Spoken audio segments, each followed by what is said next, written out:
আসসালামু আলাইকুম গাইস, আজকে আমি দেখাবো আমি ইফতারিতে কি খাই। এই জুসগুলো খাচ্ছি, এগুলো আমার কাছে খেতে খুবই ভালো লাগে। রোজা রাখার পরে মুড়ি, তারপর হচ্ছে ভাত, এগুলো খেতে মানে একটু কেমন জানি লাগে, বেশি ভালো লাগে না। পানি খেতে অনেক বেশি ভালো লাগে। এখন পুরো রমজান মাসে তো অনেক ধরনের জুস খেলাম, আর এই রমজানের শেষের দিক দিয়ে এগুলো খাচ্ছি, ভালোই লাগছে অনেক আমার কাছে। এই দেখুন কি অবস্থা আমার রুমের, এভাবে ঢেলি, তারপর হচ্ছে না বরফ নিয়ে। আমি আজকে সেহরিতেও এটাই খাইছি, মানে এই জুসই খাইছি আর হচ্ছে খেজুর খাইছি এই, আর ইফতারিতেও এটাই খাচ্ছি,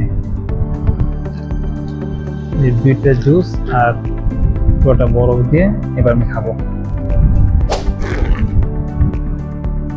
খুব ভালো লাগে মাশাআল্লাহ।